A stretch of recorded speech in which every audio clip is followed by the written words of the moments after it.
Hello students, myself Taisin Fatima, lecturer in MLT Vocational from Government Junior College Boys, Siddipet.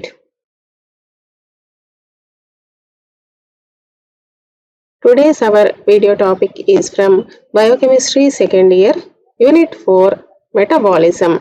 In that, we will discuss on fatty acid metabolism. ఈ రోజు మనము fatty acids metabolism గురించి తెలుసుకుందాం. Lipid metabolism. Lipids అనగా కొవ్వు పదార్థాలు. కొవ్వు పదార్థాల యొక్క జీవక్రియల గురించి మనము ఈ వీడియో లెసన్ ద్వారా తెలుసుకోబోతున్నాము. Lipids are made up of fatty acids. కొవ్వులు ఫ్యాటీ ఆమ్లాల చేత తయారు చేయబడి ఉంటాయి. Fats are important sources of energy as 1 gram of fat gives 9 kilocalorie energy, mainly as triacyl triglycerides in adipose tissue they are stored. They constitute 84% of stored energy. Proteins give 15% of storage energy and carbohydrates will yield in the form of glucose or glycogen less than 1%. కొవ్వు పదార్థాలు అధిక శక్తిని అందించే స్థూల అణువులు. 1 gram కొవ్వు పదార్థం నుండి 9 కిలో క్యాలరీల శక్తి లభిస్తుంది. అదే 1 గ్రాము పిండి పదార్థాల నుంచి 3.6 కిలో క్యాలరీల శక్తి మాత్రమే లభిస్తుంది. ఇవి ట్రైగ్లిసరైడ్ల రూపంలో చర్మం యొక్క అడిపోస్ కణజాలంలో నిల్వ ఉంటాయి. Food items rich in fats. అత్యధిక కొవ్వు పదార్థాలు కలిగినటువంటి ఆహార పదార్థాలు.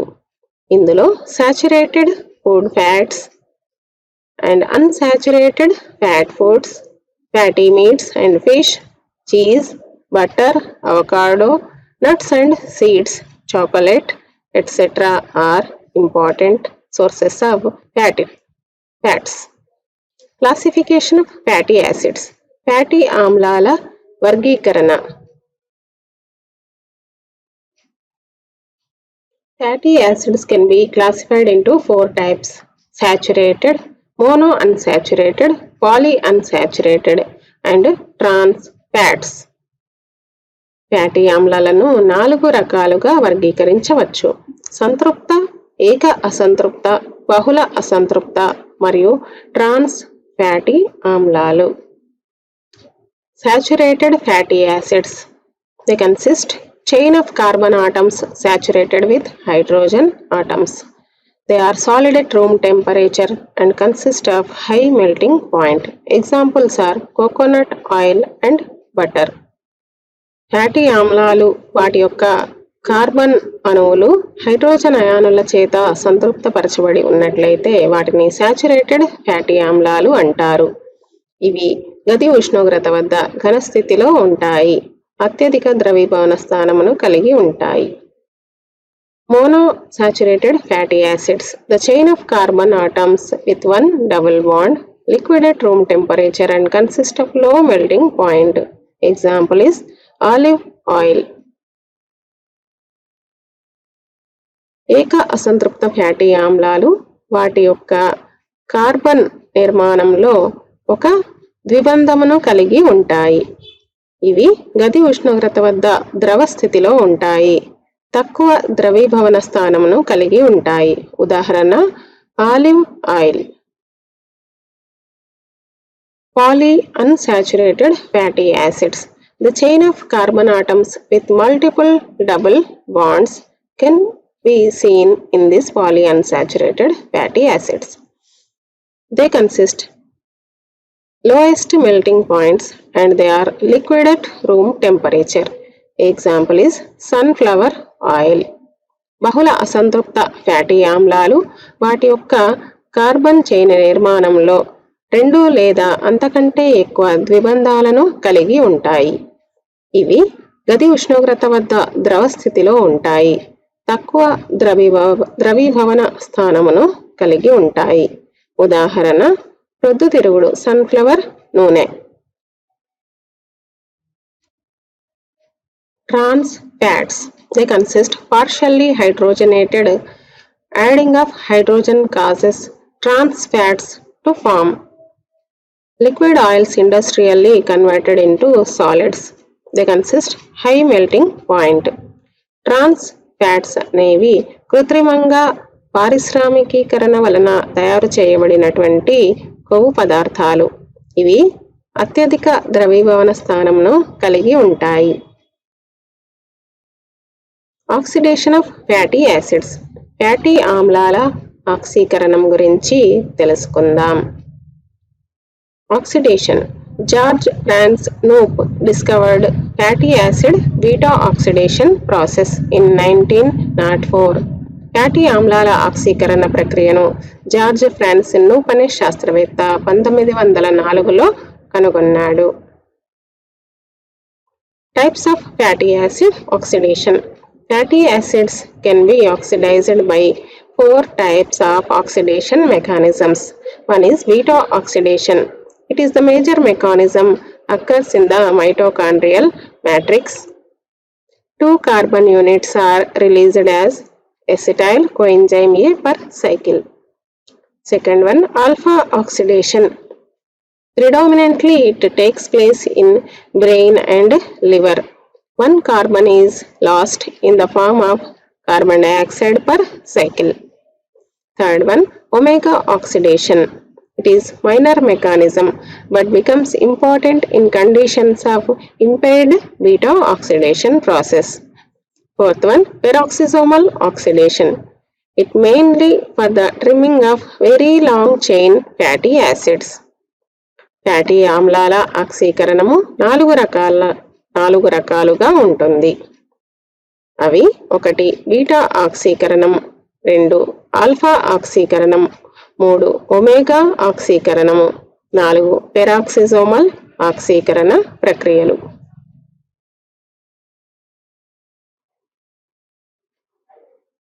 Beta oxidation. బీటా ఆక్సీకరణ ప్రక్రియ గురించి తెలుసుకుందాం. Beta oxidation of fatty acids. The breakdown of a fatty acid to acetyl coenzyme A molecules is called as beta oxidation of fats. It mainly occurs in the mitochondria of the cells. The process is strictly aerobic. That means it requires oxygen. After production, acetyl coenzyme A is fed directly into the Krebs cycle. Beta ఆక్సీకరణ ప్రక్రియ అనేది కణంలోని మైటోకాండ్రియాలలో జరుగుతుంది. ఇది oxygen అవసరమైనటువంటి చర్య. ఈ చర్యల ద్వారా ఏర్పడినటువంటి ఎసిటైల్ కోఎంజైమ్ ఏ నేరుగా క్రెబ్స్ వలయంలోకి ప్రవేశిస్తుంది. ఇక్కడ మనము ఉదాహరణగా పామిటిక్ ఆమ్లమును తీసుకుంటున్నాము. Palmitic acid. Structure of palmitic acid. Formula is C16H32O2.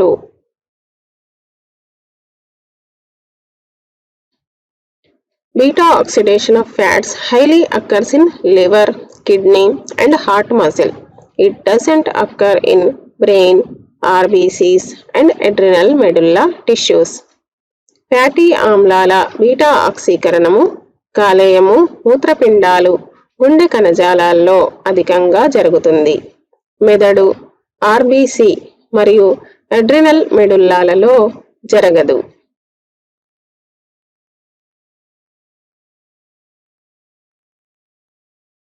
The beta oxidation of fatty acids involve 3 stages. One is activation of fatty acids in the cytosol. 2. Transport of activated fatty acid into mitochondria by carnitine shuttle. 3. Beta oxidation proper in the mitochondrial matrix. Beta ఆక్సీకరణ విధానంలో 3 దశలు ఉంటాయి. మొదటిది కణద్రవ్యంలో fatty ఆమ్లాలు ఉత్తేజితం చెందడం. 2. ఉత్తేజిత fatty ఆమ్లాలు మైటోకాండ్రియాలోనికి ప్రవేశించడం. 3. మైటోకాండ్రియాలో ఆక్సీకరణ చర్యలు. Beta oxidation. Overview of beta oxidation. A saturated acyl coenzyme A is degraded by a reoccurring sequence of 4 reactions. One is oxidation, 2 is hydration, 3 again oxidation, 4 thiolysis. Beta oxidation యొక్క మూడవ దశలో 4 రకాల రసాయన చర్యల చక్రం కలదు. అవి 1 ఆక్సీకరణం, 2 హైడ్రేషన్, 3 ఆక్సీకరణము, 4 థయోలైసిస్.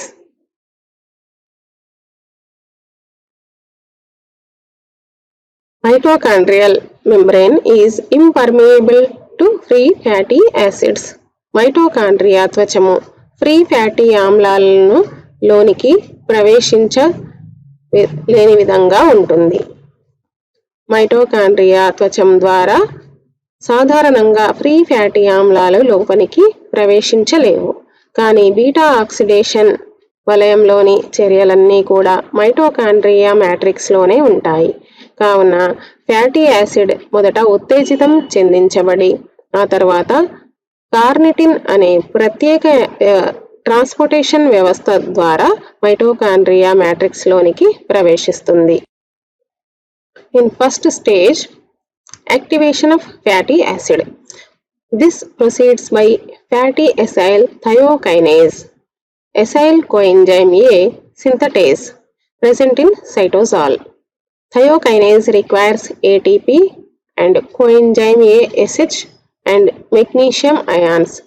The product of this reaction is fatty acyl coenzyme A and water. Fatty ఆమ్లము ఉత్తేజితం చెందడం. కణద్రవ్యంలోని ఫ్యాటీ ఆమ్లము థయోకైనేజ్ ఎంజైమ్ చర్య వలన ఫ్యాటీ ఎసైల్ కోఎంజైమ్ ఏగా మారుతుంది. ఈ చర్య కొరకు ఏటీపీ, మెగ్నీషియం అయానులు, కోఎంజైమ్ ఏ ఎస్హెచ్ అవసరం అవుతాయి. Second stage, transportation. It can be occur with carnitin. It is also called as a transport protein. It is present in inner and outer mitochondrial membranes. It shuttle downs between the inner membrane and outer mitochondrial membrane. It primarily bound to acyl coenzyme A, fatty acyl coenzyme A, which is activated in cytosol. After bonding with carnitin, it is entered into mitochondrial matrix. There, the carnitin leaves the fatty acyl coenzyme A and carnitin protein will shuttle back to outer mitochondrial membrane to bind with another acyl coenzyme A, by which it can be transported into the mitochondrial matrix. Mitochondrial matrix లో ఉన్నటువంటి mitochondria కణత్వచ protein వ్యవస్థను carnitine shuttle వ్యవస్థ అని అంటారు. Carnitine అనేది ఒక membrane protein. ఇది mitochondria బాహ్య త్వచం వద్ద ఉండి కణద్రవ్యంలో గల ఉత్తేజితం చెందిన ఫ్యాటీ ఎసైల్ కోఎంజైమ్ ఏతో బంధింపబడి ఫ్యాటీ ఎసైల్ కోఎంజైమ్ ఏను అంతర మైటోకాండ్రియా త్వచం లోపల గల మ్యాట్రిక్స్ లోనికి విడుదల చేస్తుంది. ఈ వ్యవస్థను కార్నిటిన్ ట్రాన్స్పోర్ట్ వ్యవస్థ అని అంటారు. Transport of fatty acyl coenzyme A from cytosol into mitochondria. Long chain acyl coenzyme A transfers the inner mitochondrial membrane with a special transport mechanism called as carnitin shuttle. ఉత్తేజితమైన fatty ఆమ్లము mitochondria త్వచంలో గల carnitine అనే protein సహాయంతో mitochondria matrix లోనికి ప్రవేశిస్తుంది. ఈ వ్యవస్థనే కార్నిటిన్ షటిల్ అని అంటారు. After entering into mitochondrial matrix, fatty acid will undergo the following third stage reactions. It is called as proper of beta oxidation in mitochondrial matrix. There are 4 steps in beta oxidation. Step 1, oxidation by FAD linked dehydrogenase enzyme. Step 2, hydration by hydratase enzyme. Step 3, oxidation by NAD linked dehydrogenase enzyme. Step 4, thiolytic cleavage thiolase enzyme. Here we are taking palmityl coenzyme A as example. It consists 16 carbon units. Let us see step 1. The first reaction is oxidation of acyl coenzyme A by acyl CoA dehydrogenase to give alpha beta unsaturated acyl coenzyme A, that is called as enoyl coenzyme A. In this reaction, palmityl coenzyme A will converted into trans delta 2 enoyl coenzyme A. The enzyme is acyl coenzyme A dehydrogenase. Here, hydrogen ions are taken up by FAD molecule. మొదటి చర్యలో acyl coenzyme A dehydrogenase enzyme చర్య వలన acyl coenzyme A 2 hydrogen అయానులను కోల్పోయి ట్రాన్స్ delta 2 ఇనాయిల్ coenzyme ఏ ను ఏర్పరుస్తుంది. FAD hydrogen అయాను గ్రహీతగా ఉంటుంది. In step 2, second reaction is the hydration of the double bond to beta hydroxyacyl coenzyme A. ఈ రెండవ చర్యలో మనము ఈనాయిల్ కోఎంజైమ్ ఏ హైడ్రటేజ్ అనే ఎంజైమ్ చర్య వలన ట్రాన్స్ డెల్టా 2 ఈనాయిల్ కోఎంజైమ్ ఏ ఒక నీటి అణువును గ్రహించుకొని L beta hydroxy acyl coenzyme ఏగా మార్పు చెందుతుంది.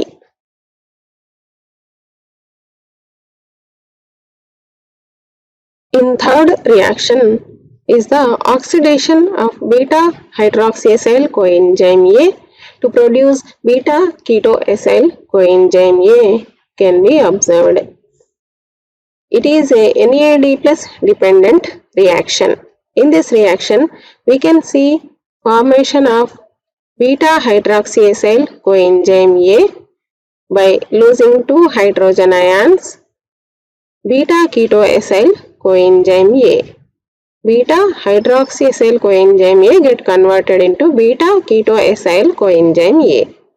Here hydrogen ions are taken up by NAD plus molecule. The enzyme is beta hydroxyacyl coenzyme A dehydrogenase. ఈ చర్యలో beta hydroxy acyl coenzyme A dehydrogenase enzyme వలన 2 hydrogen అయానులు తీసివేయబడి beta keto acyl coenzyme A ఏర్పడుతుంది. NAD+ hydrogen అయాను గ్రహీతగా ఉంటుంది. In step 4, the fourth reaction is cleavage of the 2 carbon fragment by splitting the bond between alpha and beta carbons by thiolase enzyme. Alpha and beta carbons bond is splitted by enzyme thiolase. Here 14 carbon containing 2 carbon shortened acyl coenzyme A is formed and 1 molecule of acetyl coenzyme A is obtained. Thiolase enzyme చర్య వలన alpha మరియు beta కార్బన్ల మధ్య గల బంధము విచ్ఛేదనం చెంది ఒక acyl coenzyme ఏ మరియు 2 కార్బన్లు తక్కువగా గల ఫ్యాటీ ఎసైల్ కోఎంజైమ్ ఏలు ఏర్పడతాయి. ఈ మొదటి రియాక్షన్లో మనము పామిటైల్ కోఎంజైమ్ ఏ అనేది ట్రాన్స్ డెల్టా 2 ఇనైల్ కోఎంజైమ్ ఏగా ఏర్పడడాన్ని గమనించవచ్చు. ఇక్కడ enzyme acyl coenzyme A dehydrogenase. FAD 2 అణువుల హైడ్రోజన్ను తీసుకొని FADH2గా మారుతుంది.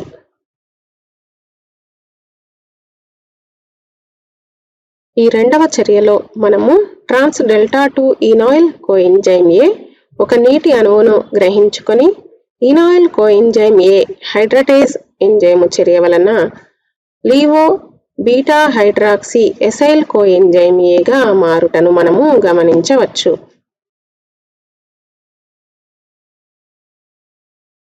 ఈ మూడవ చర్యలో మనము beta hydroxy acyl coenzyme A 2 hydrogen అయానులను కోల్పోయి బీటా కీటో ఎసైల్ కోఎంజైమ్ ఏగా మారుటను మనము చూడవచ్చు. ఈ చర్యలో beta hydroxy acyl coenzyme A dehydrogenase enzyme మరియు NAD+ అయానులు అవసరం అవుతాయి. NAD+ 2 హైడ్రోజన్ అయానులను గ్రహించుకొని NADH+H+ గా మారుతుంది. 4వ చర్య థయోలైసిస్ లో మనము బీటా కీటో ఎసైల్ కోఎంజైమ్ ఏ అనేది మరొక కోఎంజైమ్ ఏతో కలిపి ఎసైల్ కోఎంజైమ్ ఏ ఎసైల్ ట్రాన్స్ఫరేజ్ లేదా థయోలేజ్ అనే ఎంజైమ్ చర్య వలన 2 అణువులుగా విడగొట్టబడుతుంది. ఈ ప్రక్రియను థయోలైసిస్ అని అంటారు. ఈ చర్యలో కోఎంజైమ్ ఏ కలపబడడం వలన ఒక అణువు 2 అణువులుగా విడగొట్టబడుతుంది కాబట్టి ఈ ప్రక్రియకు థయోలైసిస్ అని పేరు.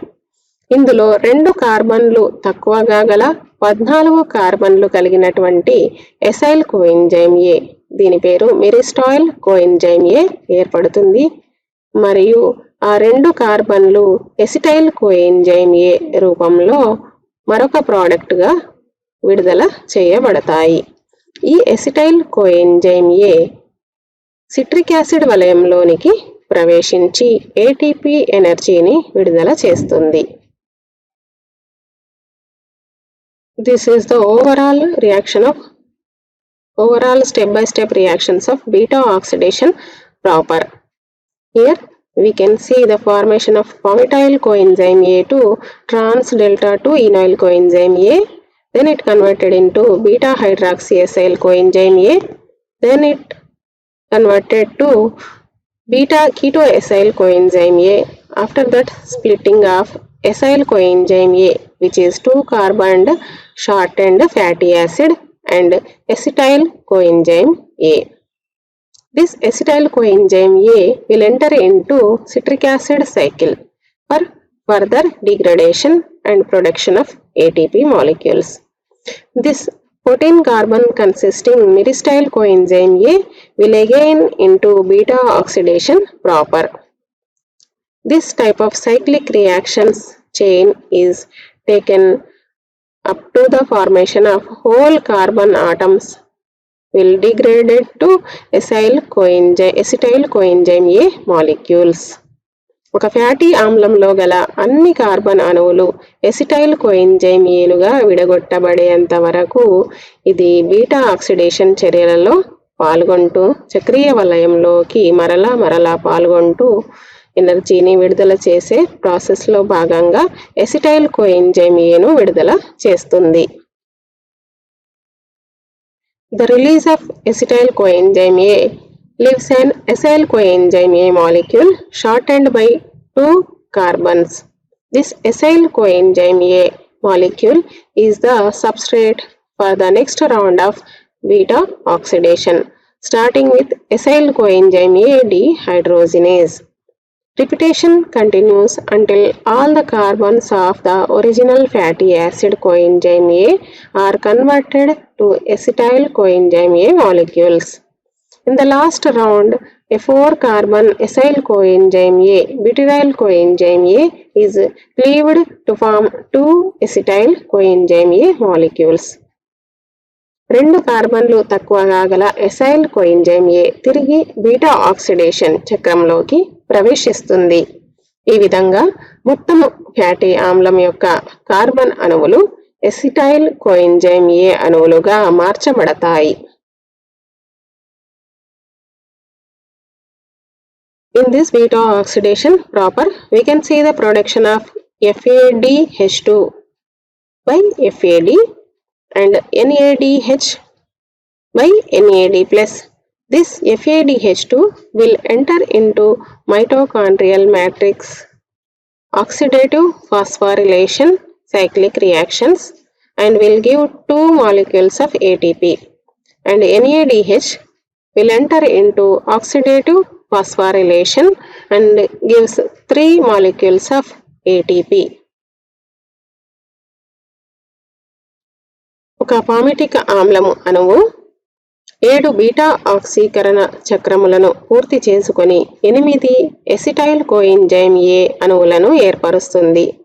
ప్రతి చక్రంలో ఒక FADH2 ఒక NADH ప్లస్ H+లు ఏర్పడతాయి. వాటి నుండి ఆక్సీకరణ శ్వాసక్రియ ద్వారా 35 అణువుల ATP ఏర్పడుతుంది.